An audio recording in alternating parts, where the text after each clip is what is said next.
সাহায্য প্রার্থনা করার কথা বললেন, কারণ কি? সাহায্য তো ওই ব্যক্তির প্রয়োজন যে নিজে একা চলতে পারে না, তার অন্যের সাহায্যের প্রয়োজন। দ্বিতীয় কথা, সাহায্য মুমিনকে চাইতে বললেন কেন? যদি সাহায্য সবারই প্রয়োজন হয় তো সবাইকেই বলতেন, শুধু মুমিনকে আল্লাহ কেন বললেন তোমরা সাহায্য প্রার্থনা করো? এর কারণ হলো আল্লাহ পাক জান্নাত শুধু মুমিনকে দিবেন, কোন বেঈমানকে কখনোই জান্নাত দিবেন না। জান্নাত কারা পাবে বলেন?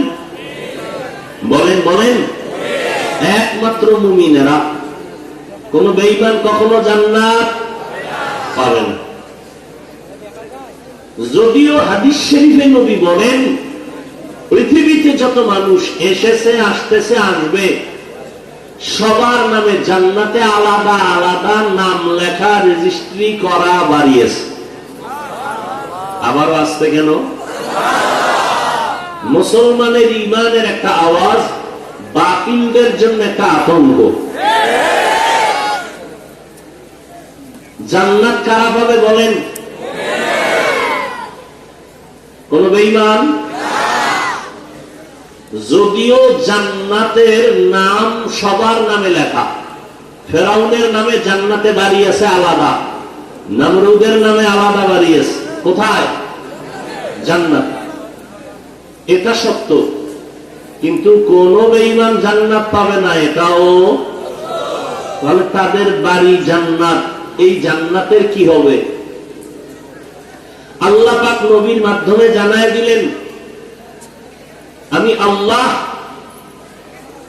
দুনিয়াতে মানুষ পাঠাবার একমাত্র কারণ ইবাদত। ইবাদতের মধ্যে কিছু আছে মূল, কিছু আছে ওভার, নফল। যারা মূল ডিউটি করবে, আল্লাহর হুকুম মানবে, তারা তো তাদের নির্দিষ্ট জান্নাত পেয়েই যাবে। যারা ওভার ডিউটি করবে, ফরজের পরে নফল, বেঈমানের নামের জান্নাত গুলো ওই ওভার ডিউটি করনেওয়ালা মুমিনকে বোনাস দেওয়া হবে। আতিনা ফি দারে দুনিয়া না হাসান, আতিনা ফি দারে উকবা না হাসান, ইয়া গিয়াসাল মুস্তাগীসিন ইহদিনা লাফতিখারা বিল উলুমে वलगीना हर गोरीदे नेको तू तैयार है, जो न मांगे उससे तू बेजार है। জান্নাত আল্লাহ মুমিনকে দিবেন, কোন বেঈমানকে দিবেন না। যদিও সব বেঈমানের নামে জান্নাতে আলাদা আলাদা ঘর, কিন্তু কোন বেঈমান ঈমান না থাকলে জান্নাত পাবে না। ওই জান্নাত গুলো ওই সমস্ত মুমিনকে দিবেন যারা শুধু মূল ইবাদত করে না, ওভার ডিউটি করে, নফল পড়ে। পাঁচ বেলার নামাজ দৈনিক মুমিনের জন্য মূল ডিউটি। ইশরাক, আওয়াবিন, চাষ, তাহাজ্জুদের নামাজ হলো ওভার ডিউটি। রমজানুল মুবারকে রোজা রাখা মুমিনের মূল ডিউটি, ফরজ। বৃহস্পতিবার, সোমবার দিন আরাফা রোজা রাখা, মুহররমের রোজা রাখা, এটা ওভার ডিউটি, নফল। ধনীদের জন্য জীবনে একবার বাইতুল্লাহ জিয়ারত করা, হজ করা, এটা মূল ডিউটি, ফরজ। ফাঁকে ফাঁকে উমরা করবে, এটা ওভার ডিউটি, নফল। ধনী মানুষ বছরে বছরে একবার যাকাত দিবে, এটা মূল ডিউটি, ফরজ। মাঝে মাঝে গরিব, এতিম, অসহায়, মাদ্রাসা, মসজিদ, মানুষের কল্যাণে রাস্তাঘাট, কালবাত মেরামতের পেছনে টাকা ব্যয় করবে, এটা ওভার ডিউটি, নফল। যারা ফরজ আমলের পরে নফলটাও চালাবে, আল্লাহ বেঈমানের বানানো নামে নামে জান্নাত ওভার ডিউটি করনেওয়ালা মুমিনদের বোনাস দিয়ে দিবে। চালাক বাঙালি কয় কি? বাঙালি চালাক। শুধু চালাক না, অতি চালাক। চালাক ভালো, অতি চালাক ভালো না। অতি চালাকের আর এক নাম বেয়াদব। বলেন, অতি চালাকের আর এক নাম বেয়াদব। অতি চালাক যারা তারা কি বলে জানেন? কয় আমার ছোট একটা রুম হলেই তো হয়ে যায়, যে ছোট জান্নাত পাবে 10 দুনিয়ার সমান, তাহলে আমার বোনাসের দরকার কি? আছে না নাই? আছে না নাই? অতি চালাক। রমাজান চলে গেল, এই প্যান্ডেলে বহু আশেকে রাসূল আছেন, রমাজান পেয়েও রোজা রাখে নাই। এমন কোন আশেক এখানে নাই? কেন রাখে নাই? ওই অতি চালাকে বলেছিল আমার ঘরে কি ভাতের অভাব, আমি রোজা রাখবো কেন?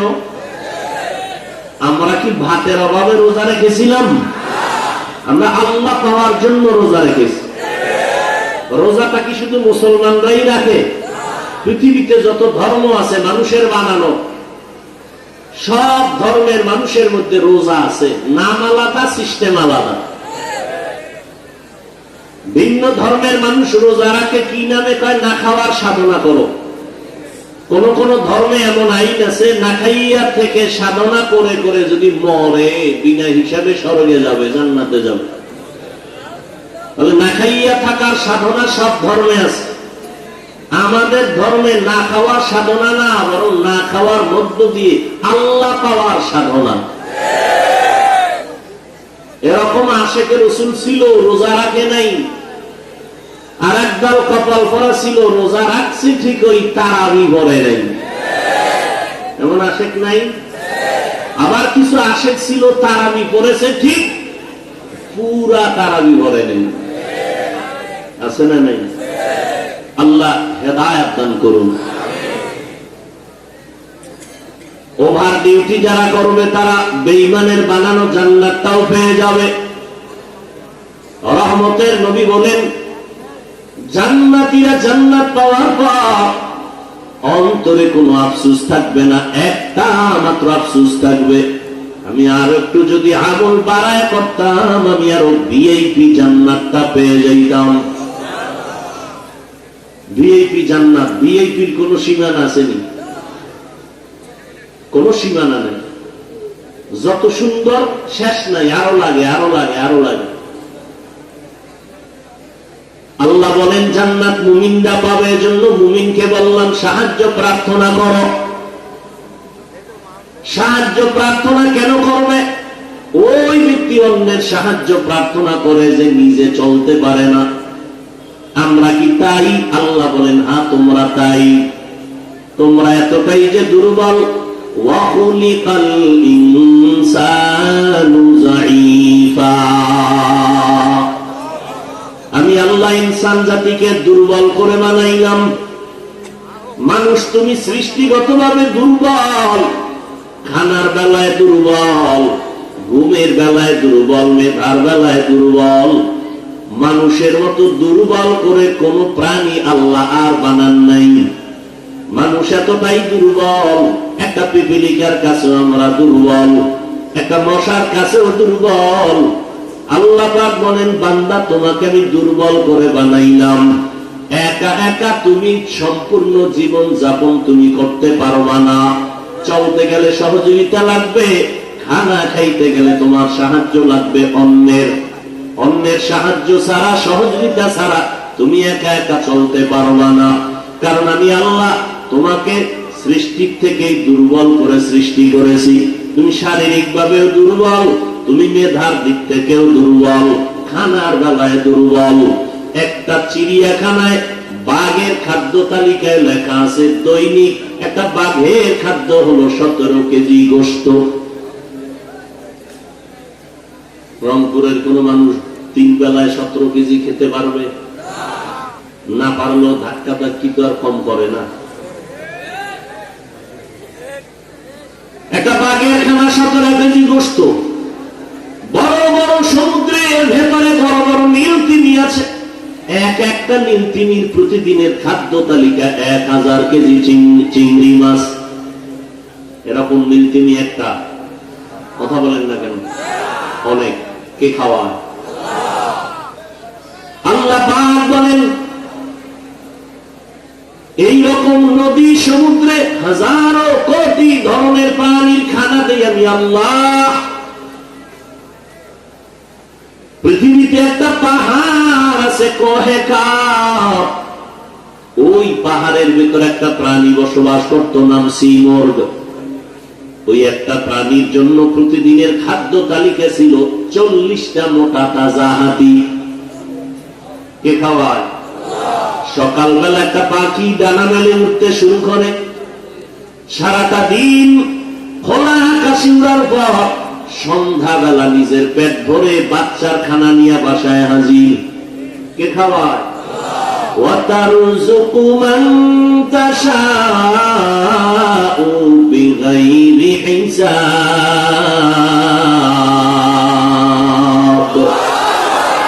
وَتَوَكُّلْ مِيكُنِي هَرْصَبُ شَامٍ مِيرَسَانَ دِرِسْقِ تُو أَزْلَى مَقَامٍ جزبا حقچی زیم خادن سجا فضل اوعا مستے در জুমলা জাহা। মানুষের মতো দুর্বল কিছু কোন প্রাণী আল্লাহ বানান নাই। পিপিলিকা গুলো এত দুর্বল, পায়ের থেকে মানুষ আরো বেশি দুর্বল।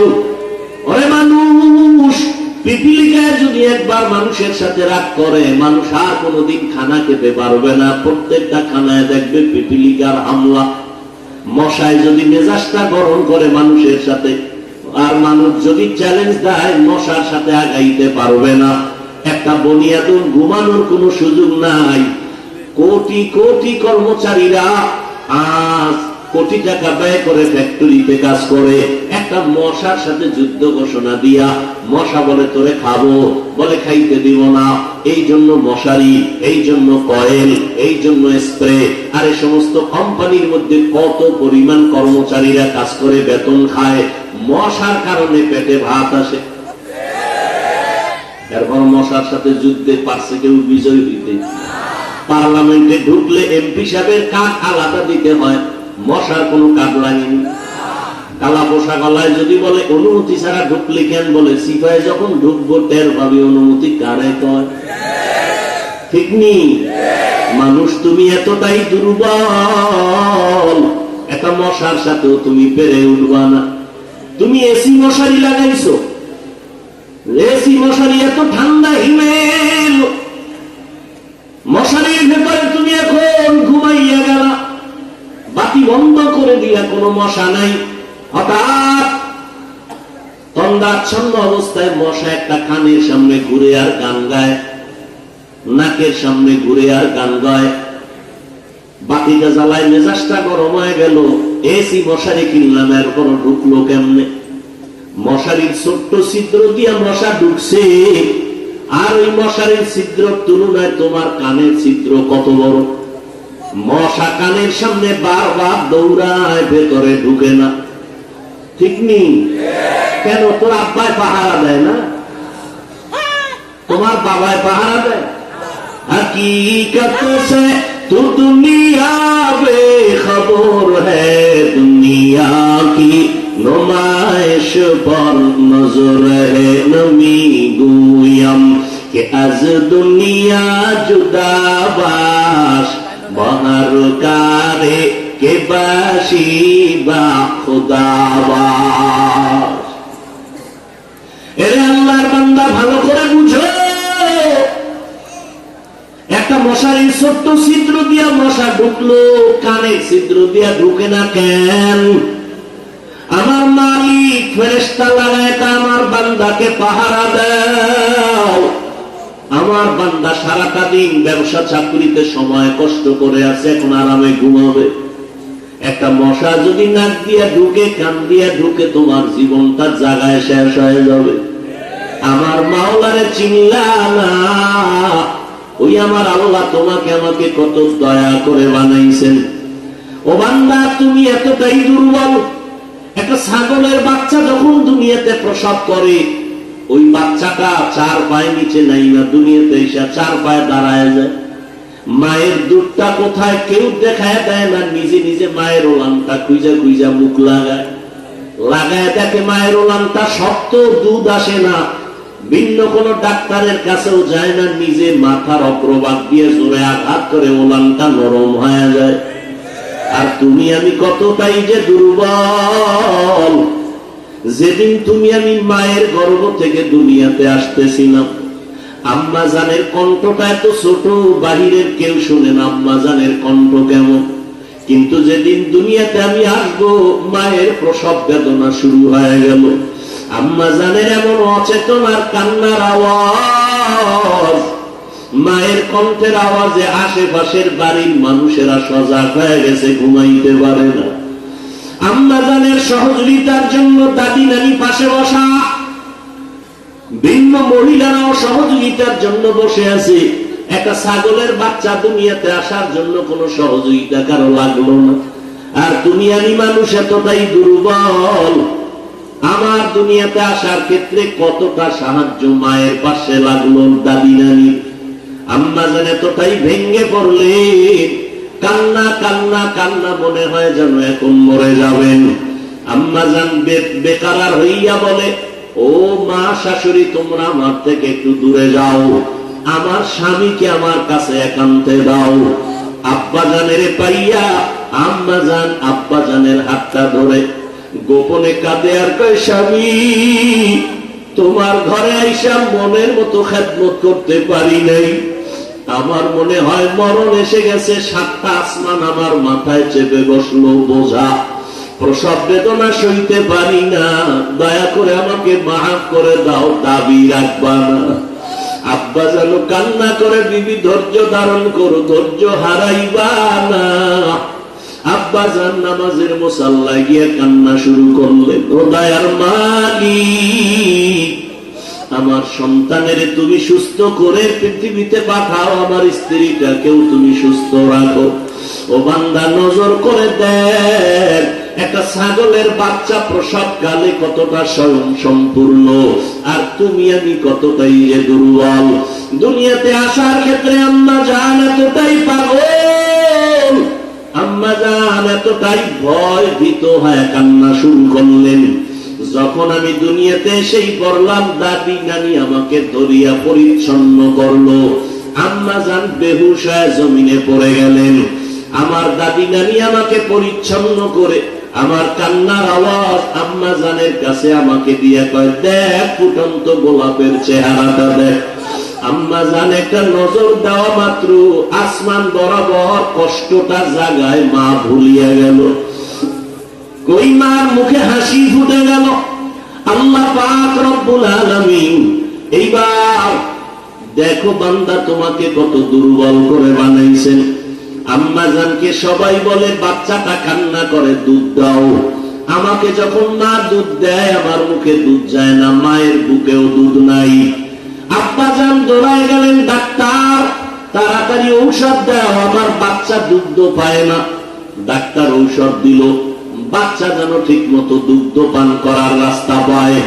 কিন্তু একটা ছাগলের বাচ্চা দুনিয়াতে আইসা দুধ পায় না, বিদায় কোনো ডাক্তারের পরামর্শ নিল না। আল্লাহ বলে, বান্দা নজর করে দেখ, এতটা দুর্বল করে আমি তোরে বানাইছি। ওই মা কত কষ্ট করেছে, আমি আল্লাহ পাক এমন সুন্দর করে তোরে বানাইলাম। আমি আল্লাহ তোরে দুর্বল করিয়া বানাইয়া নিচে রাখি নাই, আমি আল্লাহ তোর সম্মান সবার উপরে বাড়ায় দিলাম। আল্লাহ তাআলা বলেন, মানুষ তুমি বড় দুর্বল, তোমাকে আমি এত দুর্বল করে বানাইছি। মেধার বেলায় তুমি বড় দুর্বল। বুয়েটের ইঞ্জিনিয়ারিং পাশ করিয়া কত বাহাদুরির সাথে রংপুরে বিল্ডিং বানাইলো। আর একজন আরো টপ লেভেলের ইঞ্জিনিয়ার আইসা বলে, তোমার থিওরিতে আঁকা বাঁকা ভুল হয়ে গেল। দুনিয়ার মানুষের মেধায় ভুল, আগের বৈজ্ঞানিকরা থিওরি দিয়া গেল, বর্তমান বিজ্ঞানীরা বলে তাদের থিওরি ভুল। কত বছর আগে আবহাওয়া অফিসওয়ালারা বলেছিল, মে মাসে কিয়ামত কায়েম হয়ে যাবে, রেডি হয়ে যাও। মনে আসেনি মুরব্বীরা? কিয়ামত হইছিল। ওদিন থেকে তারা কানে দইরা তওবা করে আর বলে না হবে, এখন বলে হতে পারে। দুনিয়ার মানুষের মেধায় কথায় ভুল, অথচ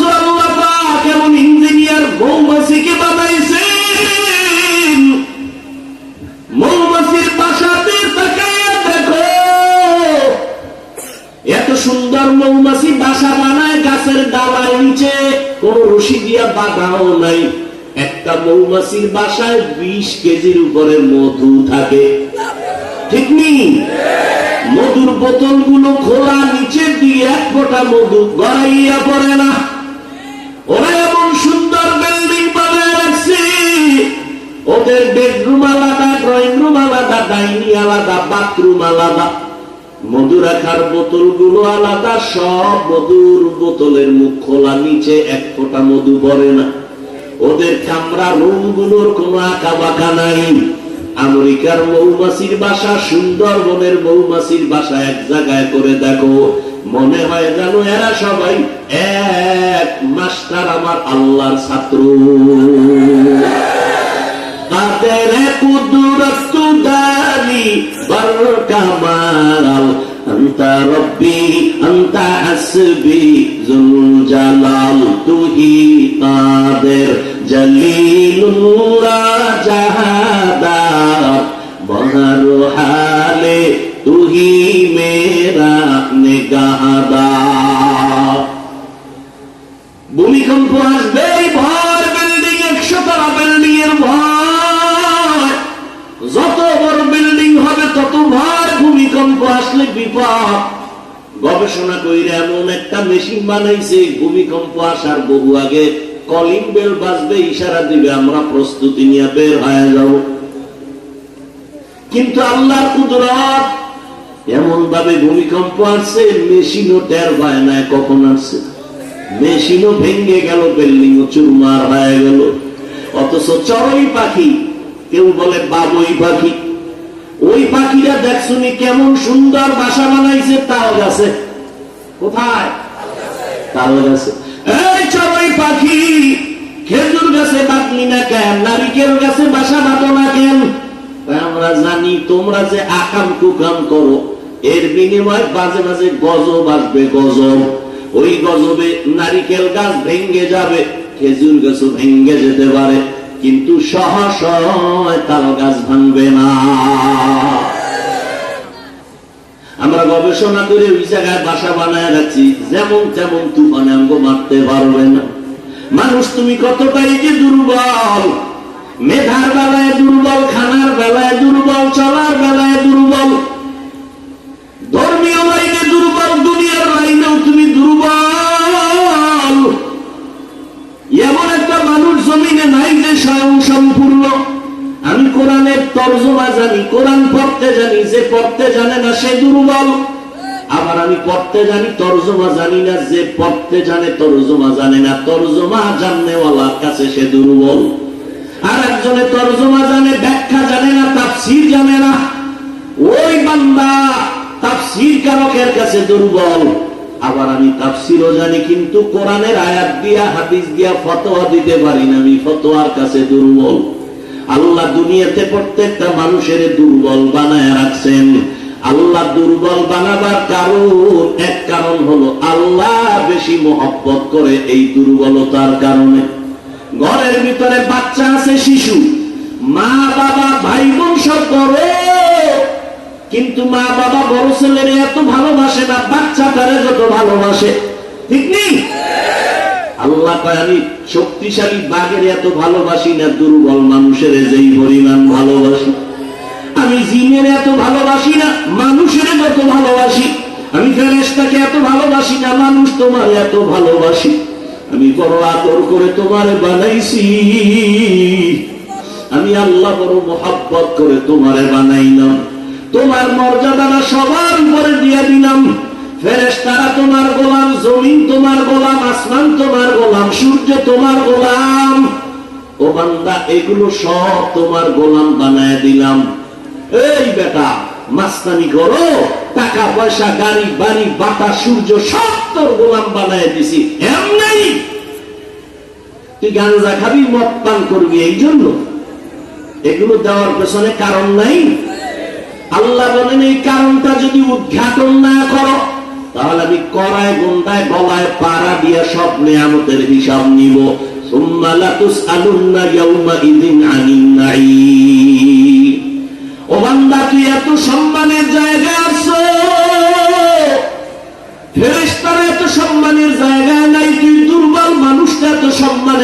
যায় তোর সম্মানের কারণে। তোর দুর্বলতা আছে, এরপর তোর সম্মান। এ কারণে শক্তিশালী পাক তোর গোলামি করে, পাতার গোলামি করে, সূর্য গোলামি করে। ও বান্দা, এমন সম্মান আমি আল্লাহ তোমারে দান করলাম। ওয়ালাকাদ কাররামনা বানি আদম ওয়া হামালনাহুম ফিল বাররি ওয়াল বাহরি ওয়া রাযাকনাহুম মিনাত তাইয়্যিবাত ওয়া ফাদ্দালনাহুম আলা কাসীরিন মিম্মান খালাকনা তাফদীলা। বনি আদম বরদানি আল্লাহ স্থলে পানিতে সম্মান মানুষের বাড়ায় দিয়েছেন, জমিনে চলার মতো রাস্তা করে দিয়েছেন আমার আল্লাহ, পানির মধ্যে চলার মতো ব্যবস্থা করে দিয়েছেন আমার আল্লাহ। আল্লাহ জমিনের কুকুরেরও খানা দেয়, জমিন থেকে একটা পিপিলিকারও খানা দেয়, মানুষেরও দেয়। তবে মানুষের খানার মতো পিওর খানা আল্লাহ কাউকে দেন না। তাদের কুদরতদারি বল কামাল আনতা রব্বি আনতা হাসবি যুল জালাল। ও বান্দা, তুমি দুর্বল, এখন দুনিয়াতে তোমারে পাঠাইছি পরীক্ষা নিব, আমলের পরীক্ষা নিব। কিসের? আল্লাযী খালাকাল মাউতা ওয়াল হায়াতা লিয়াবলুয়াকুম আইয়ুকুম আহসানু আমালা ওয়া হুয়াল আজিজুল গফুর।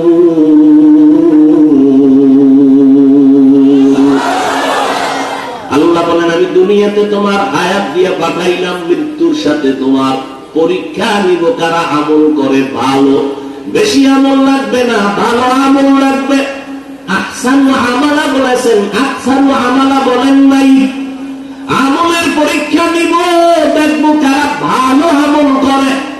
বেশি আমল করে এটা দেখবো না, ভালো আমলটাই দেখবো। ও বান্দা, দুনিয়া পরীক্ষার হও। এই দুনিয়াতে থাইকে তোমার আমলি জিন্দেগি সুন্দর করতে হবে। কিন্তু একদিকে তুমি দুর্বল, অপর দিকে তুমি যতই আমলের লাইনে আগাইতে চাইবা, তিন দল শয়তান তোমার পেছনে টানবে। কয় দল? এক শয়তান জিন শয়তান, আর এক শয়তান নফস শয়তান যেটা ভেতরে আছে, আর একটা শয়তান হলো মানুষ শয়তান। তিন দল শয়তান পেছনে টানে। তুমি জানো জান্নাতের পথে আগাইতে না পারো, ওদিকে তুমি ব্যক্তি হিসাবেও দুর্বল, মেধা